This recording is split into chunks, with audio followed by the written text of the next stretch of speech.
नमस्कार, आप सभी का फिर से एक बार स्वागत है।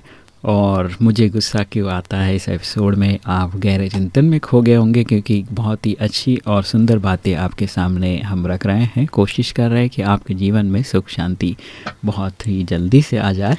और डॉक्टर जमीला जी, हम बात कर रहे थे जैसे आइडेंटिटी क्राइसिस के बारे में। राइट। तो मैं ट्रेन में जा रहे थे, दो बस बहुत प्यार से बैठे थे हम, सब कुछ अच्छा चल रहा था, ट्रेन मज़े से चल रही थी, ठंडी ठंडी हवा थी, कोई तकलीफ़ वाली बात नहीं थी और सब कुछ। और अचानक पार्टी के ऊपर बातें चलने लगी कि ये पार्टी ऐसा है, ये पार्टी ऐसा है। तो उसमें एक पार्टी वाला जो है वो उसका फेथफुल था, मतलब तो दो पार्टी के मतलब आपस में जो उनका बहस चालू हो गया कि कांग्रेस अच्छा है, बीजेपी अच्छा है, मतलब जो भी है। तो वो झगड़ा इतना बड़ा आपस में मारा पीटी हो गई, खून खान हो गए।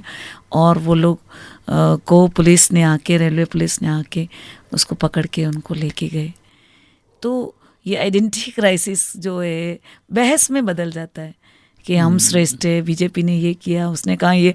अब ये बातें कुछ भी नहीं है, इसका बोल में कहानी बन गई। बोल में इतना आगे बढ़ गए, बवाल बन गया कि उन दोनों को पुलिस को पकड़ के ले जाना पड़ा। मतलब तो यहाँ पे किसी भी काम में, ये ज़रूरी नहीं इस पार्टी का है, किसी में भी आइडेंटिटी क्राइसिस में आपस में बहस हो जाती है। चाहे घरों में, परिवारों में, कि मेरी बहू श्रेष्ठ है, मेरे हाँ ना, मतलब किसी का भी अगर उसका आइडेंटिटी क्राइसिस में आपस में बहस हो जाती है और वो बहस इतनी आगे चली जाती है कि कभी कभी बहुत जानलेवा साबित होती है और बहुत एक दूसरे पे आरोप प्रत्यारोप।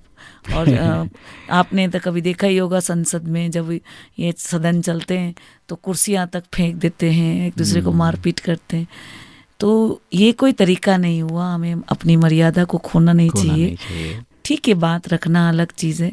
तो यहाँ पे संयमित जीवन, मर्यादा खो चुके, इसलिए तो भगवान हमें मेडिटेशन सिखाता है कि हमें मर्यादा पुरुषोत्तम बनना है।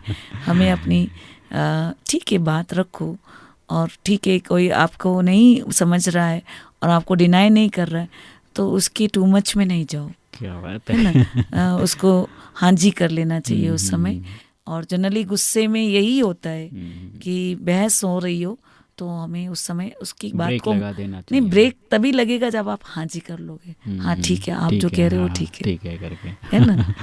तो डॉक्टर जमीला जी, यहाँ पर आपने बहुत ही अच्छी बात बताई। और मुझे एक बात याद आ रहा है, दादी जी का शायद होगा कि वो कहते थे हार मान लो तो इसको हार मान ली मतलब तो हारमनी हो जाती है, बराबर। तो ये हमारी प्रकाशमणि दादी हमेशा बोलती थी, हारमनी लाओ आपस में, हारमनी आपस में लेके आओ ताकि बात आगे भी बढ़े नहीं और आप भी अपने आप को बचा लो, नहीं रिलैक्स हो जाए ना। ये अननेसेसरी टेंशन बढ़ाने से और उस मुद्दे को एकदम बवाल बनाने से क्या फायदा। आप भी तकलीफ में, सामने वाला भी तकलीफ में आ जाता है। तो ऐसा सिचुएशन आने न दे आप, और उसके पहले ही आप अगर हार मान कर हारमोनी ला देते हैं तो एक बहुत बड़ा अचीवमेंट आप अपने लाइफ में करते हैं। सामने वाले को भी गलत करने से बचा लेते हैं और आप खुद को भी सजा देने से बचा लेते हैं। इसी के साथ हम आगे बढ़ते सुनते एक और गीत आप सभी के लिए। आप सुन रहे हैं ब्रह्मा कुमारी इसका सामुदायिक radio station radio Madhuban 90.4 FM पर मुझे गुस्सा क्यों आता है। इस एपिसोड को